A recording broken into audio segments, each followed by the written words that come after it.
એનો આ ગુરુકુળની અંદર રૂમ. અત્યારે તો 7,000 બારી બાયણે નથી થતા.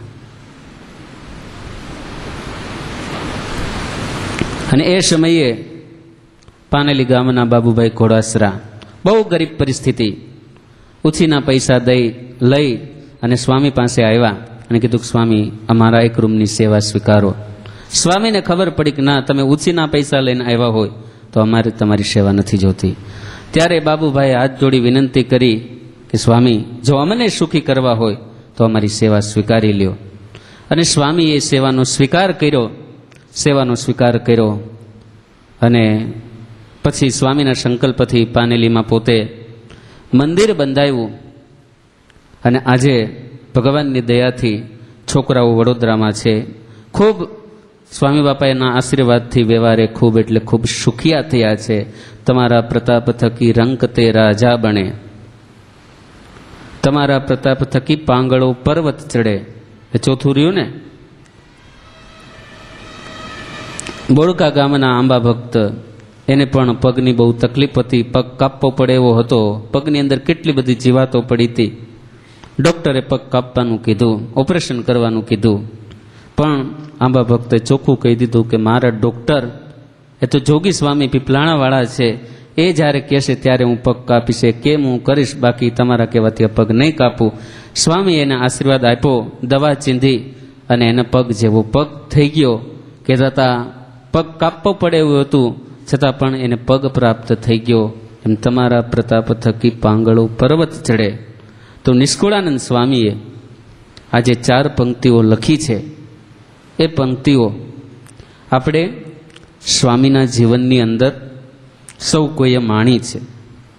તો અહીંયા ભગવાન પુરુષોત્તમનું લક્ષણ કર્તુમ અકર્તુમ અન્યથા કર્તુમ, એ અન્યથા કર્તુમ નામની શક્તિ, પાવર એ ભગવાન પાસે જ હોય છે. તો એવો પ્રતાપ, એવી શક્તિ પૂજ્ય સ્વામીએ વાપરી અને આપણને સૌને આનંદ પમાડ્યો છે. પણ આવી જે સ્વામીની તાકાત ભક્તો, એ શેના યોગે કરીને હતી? શેના પ્રતાપથી હતી? ધર્મથી હતી? ભક્તિથી હતી? જ્ઞાનથી હતી? વૈરાગ્યથી હતી? તો કે નહીં. આવી જે સ્વામીની તાકાત હતી, શક્તિ હતી, સામર્થ્ય હતી, ઐશ્વર્ય હતું, પ્રતાપ હતો, આ બધાનું એક જ રીઝન છે કે સ્વામી કહેતા કે ઉપાસના વિના કોઈ કાર્ય સિદ્ધ થતું નથી. અને સ્વામીની ઉપાસનાને સિદ્ધ કરતું વચનામૃત છે પ્રથમ પ્રકરણનું 9મું વચનામૃત. એને સ્વામી એમ કહેતા કે આ વચનામૃત અમારું છે. શા માટે? આ વચનામૃત, એને સ્વામી એમ કહેતા કે આ વચનામૃત છે અમારું છે, પ્રથમ પ્રકરણનું 9મું વચનામૃત. ભગવાન વિના બીજું ન ઈચ્છાનું, એનું આવું ટાઇટલ છે. પ્રત્યક્ષ ભગવાનના દર્શન કરતો હોય, એની ભક્તિ કરતો હોય, તો પણ પોતાને અંતઃકરણ વિશે પૂર્ણ કામ ન મનાય અને એમ વર્ત્યા કરે કે ગોલોક વૈકુંઠાદિક ધામને વિશે જ્યાં સુધી મને આ ભગવાનનું તેજોમય રૂપ જ્યાં સુધી મને દેખાયું નથી, ત્યાં સુધી મારું કલ્યાણ થયું નથી. આવું જેને અજ્ઞાન હોય એના મુખ થકી શ્રીજી મહારાજ કે ભગવાનની વાત પણ ન સાંભળવી. તો સ્વામીનું વચનામૃત આ એટલે કહેવાય છે કે સ્વામીને પ્રત્યક્ષ ભગવાનને વિશે એટલી બધી ખુમારી હતી, એટલી બધી નિષ્ઠા હતી, એટલો નિશ્ચય હતો કે આ વચનામૃત પોતે જીવનની અંદર ચરિતાર્થ કર્યું હતું. અને એને પરિણામે સ્વામી એમ કહેતા કે અમારો એક કોઈ સંકલ્પ ક્યારે પણ મિથ્યા થયો નથી. આ પ્રસંગો એટલા માટે તમારી પાસે ભક્તો વર્ણવું છું કે આવા પ્રસંગને, આવા પરચાને આપણે પામ્યા છીએ. પણ આ જ વાતને પુરાવો કરતો એક ગળવાઓનો બહુ સરસ પ્રસંગ છે. પીપલાણાની બાજુમાં ગળવાઉ ગામ છે. મોહનભાઈ કાથરોટિયા કરી અને હરિભક્ત આજથી 35 વર્ષ પહેલા એ પીપલાણા આવ્યા. સંત મંડળ ત્યાં હતું અને સ્વામીને પાસે આવ્યા, દર્શન કર્યા. સ્વામીએ કીધું, કેમ મોહનભાઈ દર્શને આવ્યા?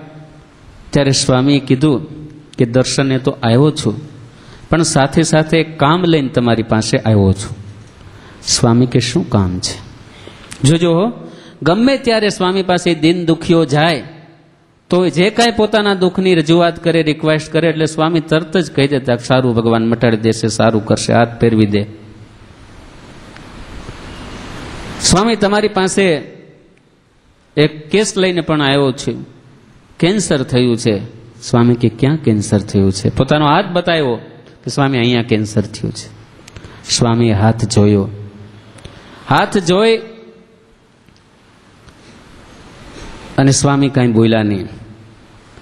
સંતો પણ વિચારી રહ્યા કે સ્વામીએ કેમ કાંઈ કીધું નહીં, હાથ કેન્સર ઉપર હાથ ફેરવો. સ્વામીએ કંઈ કીધું નહીં, સારું કરશે, મટી જશે, કાંઈ નીમ, કાંઈ દવા, કાંઈ નહીં. રાજભોગ આરતીનો સમય થયો. સંતો રાજભોગ આરતી કરી અને ઠાકુર જમાડવા ગયા. પાછી સભા થઈ બપોરની. એની અંદર પણ સ્વામી આ વાતની કોઈ ચર્ચા છેડી જ નહીં.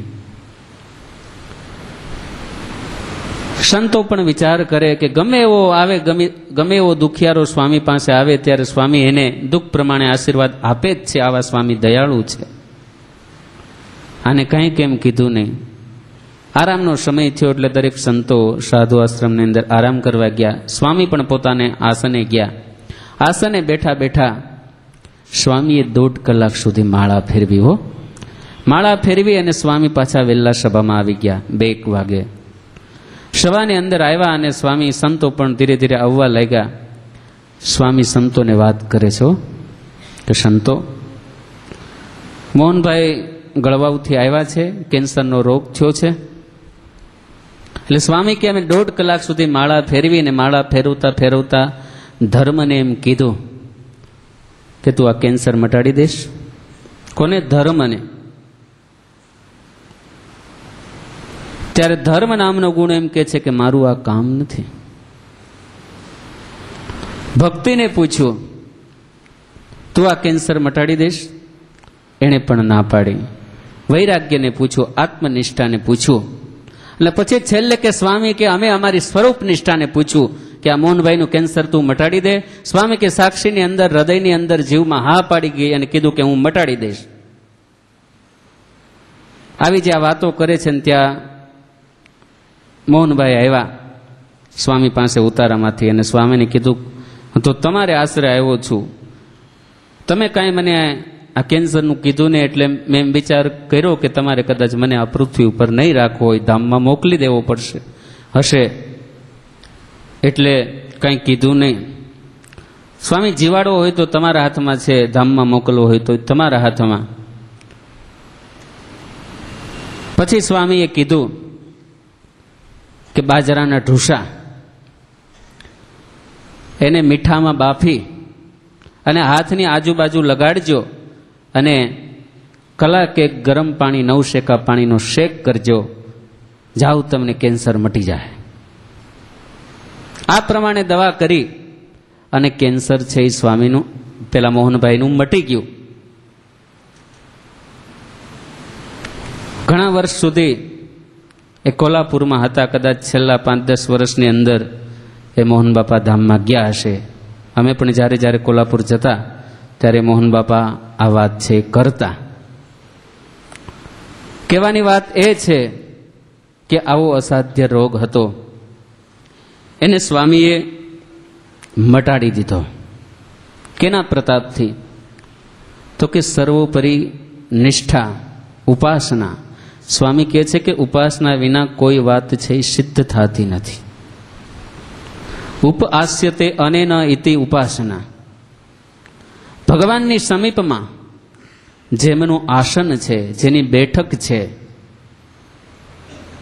એને કહેવાય છે ઉપાસના. તો આવી જે ઉપાસના એ સ્વામીની સચોટ હતી, સર્વોપરી હતી. આજે સંપ્રદાયની અંદર ઘણા સર્વોપરીપણાની વાતો કરે છે. સ્વામિનારાયણ ભગવાન સર્વોપરી છે, સ્વામિનારાયણ ભગવાન સર્વોપરી છે. પણ કેમ સર્વોપરી છે? સર્વોપરી છે એમ બધા કહે છે, કાંઈ ન કહેતા હોય એના કરતાં સર્વોપરી કહેતા હોય એ સારું છે. પણ ખરેખર સ્વામિનારાયણ ભગવાન કેમ સર્વોપરી છે એ જે ઓળખવા, એને જે જાણવા, એનું જે રહસ્ય સમજવું ને ભક્તો, એ બહુ એટલે બહુ અદ્ભુત છે. તો સ્વામી કે અમે અમારા જીવનની અંદર વિશિષ્ટાદ્વૈત મત એને અમે સાકાર કર્યો છે. વિશિષ્ટાદ્વૈત મત એટલે એકદમ સાદી અને સિમ્પલ ભાષાની અંદર ડૉક્ટર સાહેબ એક અધિક અને એક ન્યૂન, એક નાનો અને એક મોટો, આને કહેવાય વિશિષ્ટાદ્વૈત મત. એ વિશિષ્ટાદ્વૈત મત એના સંસ્થાપક છે રામાનુજાચાર્ય. એ રામાનુજાચાર્ય એનો જે વિશિષ્ટાદ્વૈત મત એને સ્વામિનારાયણ ભગવાને સ્વીકાર્યો છે.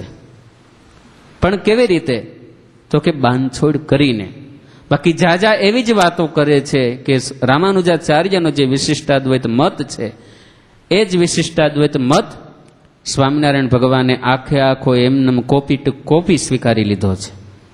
તો ભક્તો એમ નથી, પણ રામાનુજાચાર્યનો જે વિશિષ્ટાદ્વૈત મત એને સ્વામિનારાયણ ભગવાને સ્વીકાર્યો છે, પણ બાંધછોડની સાથે.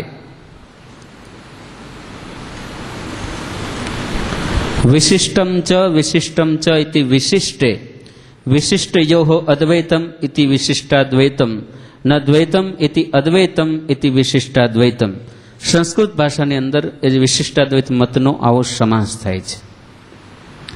તો આ વિશિષ્ટાદ્વૈત મત એની અંદર રામાનુજના મતે સાધનોની ઘણી કિંમત છે, પણ સ્વામિનારાયણ ભગવાનને મતે સાધનોની આ મતની અંદર કોઈ કિંમત નથી.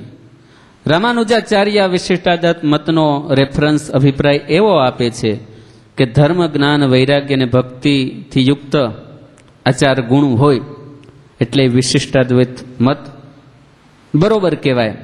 પણ સ્વામિનારાયણ ભગવાન એનાથી એક કદમ આગળ ચાલે છે કે 4 ગુણ હોય એમ નહીં, પણ જ્યારે 4 ગુણવાળા ભક્તો, મુક્તો એ તમને જ્યારે પ્રત્યક્ષ મળે ફેસ ટુ ફેસ, આનું નામ છે સ્વામિનારાયણ ભગવાનનો વિશિષ્ટાદ્વૈત મત. સ્વામી કે કેના થકી સત્સંગ ઓળખાણો, કેના થકી આપણા સ્વભાવો એ ટળ્યા, કેના થકી આપણા દોષો નાબૂદ પામ્યા, એને સદાને માટે ઓળખી રાખવા એ સ્વામી બાપાને મતે વિશિષ્ટાદ્વૈત મત છે. તો આવો જે વિશિષ્ટાદ્વૈત મત એ ભક્તો સ્વામીને જીવનની અંદર ચરિતાર્થ થતો ગમે એમ થાય ને છતાં પણ સ્વામી કે આ મતમાંથી અમે ઢેગા નથી. તો આજે આપણે સ્વામીની મહત્તા ગાવાની છે. શા માટે? એના ગુણોની પ્રશંસા શા માટે કરી રહ્યા છે? તો કે દીકરા નહોતા અને દીકરા આપ્યા, રંગ હતા અને રાજા બની ગયા, બીમાર હતા અને સાજા થઈ ગયા. માટે? તો કે એટલા માટે નહીં ભક્તો, પણ એ ગુરુ મહારાજની મહત્તા એ આપણે એટલા માટે ગાવાની છે કે કથા દ્વારા, કથારૂપી ઔષધથી જેણે અનેકના રોગો મટાડ્યા છે. કથા વાર્તા કરી કરી અને ભગવાનનું આપણને જ્ઞાન, એવું સમજણ, એવી સ્થિતિ, એવો નિશ્ચય એ આપણને એણે કરાવ્યો છે.